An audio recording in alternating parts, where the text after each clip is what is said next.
Did you know that when you make a move on Ethereum, there's a hidden high-stakes game playing out? And what if I told you this game could be the secret to cheaper, more efficient transactions, or sometimes the cause behind those unexpected high fees and delays? Meet MEV, a concept that's reshaping the Ethereum we know. But who drives this game? What roles do searchers, builders, and proposers play? How do flashbots come into the picture? And what's their mission? And does MEV provide extra incentives for validators or create an existential threat to the decentralization of the whole network? You will find answers to these questions and more in this video. And we promise you, by the end of this video, Ethereum will never look the same to you again. Before we dive in, if you want to learn more about decentralized finance and the technology behind it, make sure you subscribe to my channel, hit the bell icon, and enable all notifications. To define the concept of MEV, let's first look at the simplified model that many people believe represents how Ethereum transactions work. At its core, when you initiate a transaction, it first enters the mempool. Think of the mempool as a waiting room for pending transactions. When building a new block, the block proposer can choose and prioritize transactions from the mempool based on their transaction fees. However, MEV introduces a unique twist. Block proposers can not only choose which transactions to include and their order within the block, but also add their own. The sequence of these transactions can occasionally yield substantial profits. Imagine this scenario. Alice purchases a large amount of a specific token. Following her, Bob opts to sell the same token. If Bob's transaction is processed after Alice's, he capitalizes on a better sale price due to the increased demand Alice's purchase creates. Spotting such opportunities, a block proposer might rearrange the order of transactions to benefit and take a cut. The proposer can achieve this by inserting its own buy transaction just before Alice's transaction and placing a sell transaction after Alice's transaction and right before Bob's transaction. In this rather nasty example, the block proposer essentially front-runs Alice's transaction, benefiting from the price movement they can predict and influence. This additional profit, resulting from altering the transaction sequence, is termed MEV, which stands for Maximal Extractable Value. Understanding MEV is extremely important as it creates various challenges for a network like Ethereum. From an end-user perspective, MEV can manifest in different ways, including affecting trade executions. For instance, if you receive fewer tokens from a DEX trade than initially anticipated, it could be due to MEV. From the network standpoint, MEV risks pushing a decentralized system towards centralization. Under proof-of-work, mining pools were incentivized to become highly specialized, potentially leading to centralization among them. This draws uncomfortable parallels with traditional finance, moving away from the aspirational, transparent, decentralized finance model. Outside of transaction ordering, block proposers can also decide to include or exclude a particular transaction, either by prioritizing one offering higher fees or censoring specific transactions. In general, MEV can be extracted and classified in a number of ways. Let's visit the realm of MEV with these common strategies. Front-running. Proposers spot a pending transaction in the mempool that can shift the market and jump right ahead to benefit from the price change.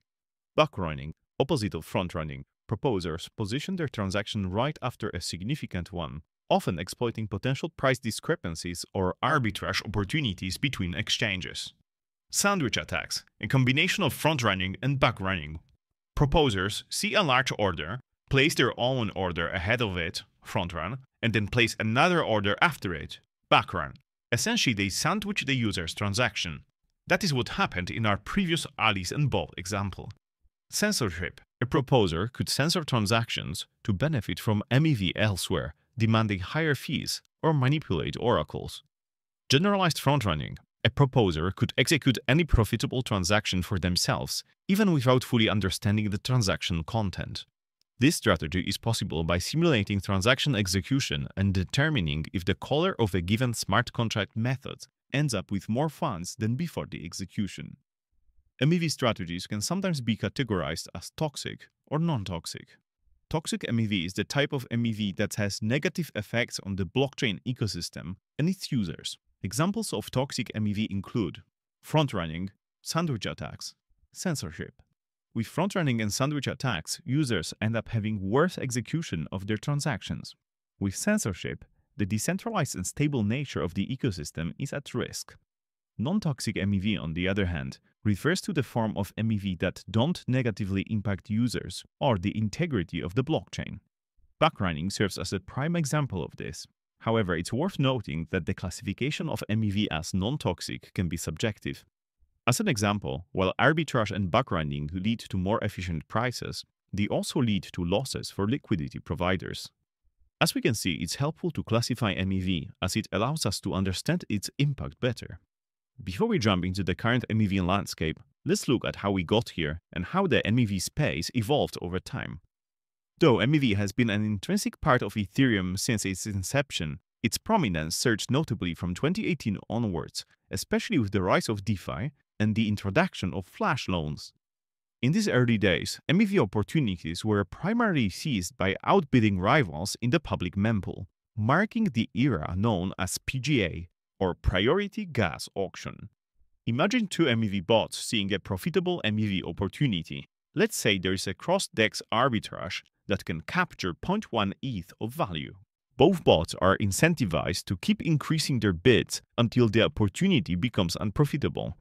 Now, imagine this intense standoff, but compressed within Ethereum's typical block time, which was averaging 13 seconds pre-merge.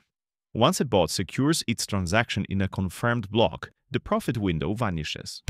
In this scenario, while the winning bot pays the full transaction cost to secure its spot in the block, the competing bot often finds its transaction included as well, but as a failed attempt, still incurring some transaction fee.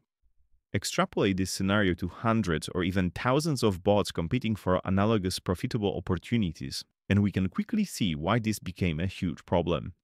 Such aggressive bidding not only escalated transaction fees, but also contributed to network congestion, detrimentally impacting Ethereum's regular users.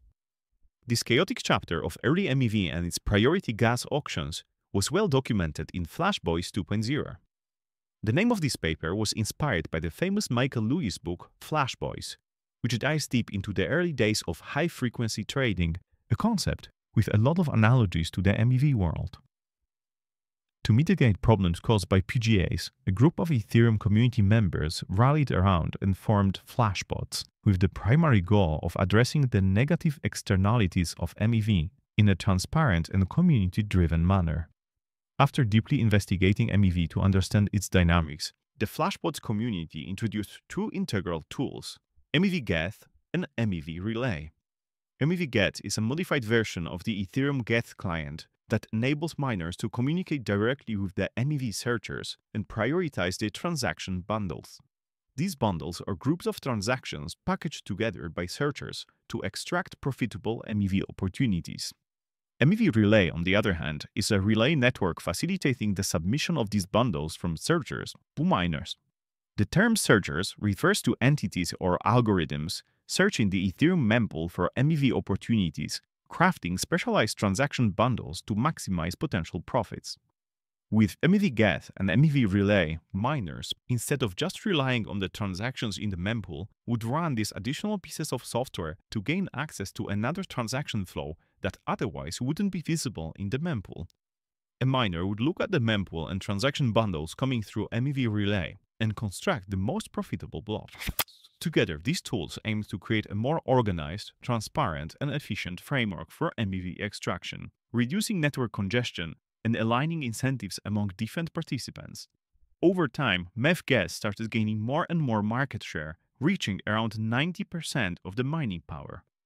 Although it looked like the MEV landscape matured and the main pain points were addressed, the space was ready for a big disruption caused by one of the most significant changes to Ethereum itself: the shift from proof of work to proof of stake, and the merge.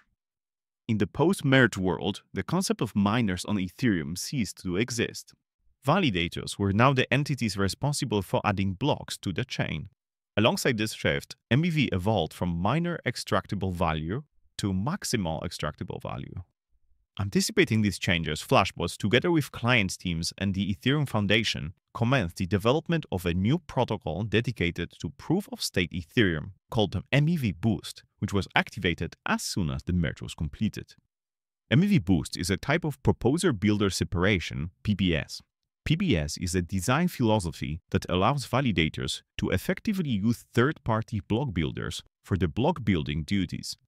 A block builder is a new role introduced by PBS. Using MEV Boost, validators can sell block space to specialized third parties called block builders, which collect, sequence, and introduce transactions to produce a block.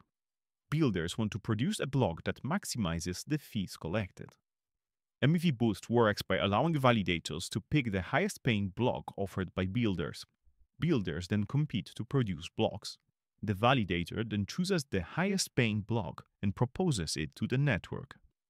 Unlike MEV Get, where miners had to run Flashbot software alongside their client, MEV Boost operates as an add-on, allowing any validator to use it regardless of their chosen consensus and execution clients. Yet again, the solution started quickly gaining significant adoption, reaching around 90% of the network participants. Although the MEV ecosystem undergoes frequent changes, let's paint a comprehensive picture of the current MEV landscape by examining the MEV supply chain step by step. The journey begins with a user initiating a transaction from their wallet. Typically, this transaction ends up in the mempool, although alternative private mempools such as Protect by Flashbots and MEV Blocker by CowSwap are also available. This is where searchers come into play. They search for the most optimal and profitable transaction bundles and send them to the builders. The builder, with access to multiple searchers, potential private order flow, and the mempool itself, constructs the most valuable block it can and sends it to a relay. Validators are connected to multiple relays and listen to all the incoming blocks from multiple builders. The validator that becomes the next block proposer selects the most profitable block and proposes it. As we can see, the current landscape diverges significantly from the early straightforward Ethereum model of user, wallet, mempool, miner. Although this system is more complicated, it allows participants to benefit from builders' work without needing to trust them. Outside of the current MEV landscape, it's also worth discussing the future of this space. One of the main challenges in the current landscape is builder centralization. Currently, the 5 main builders build around 90% of Ethereum blocks.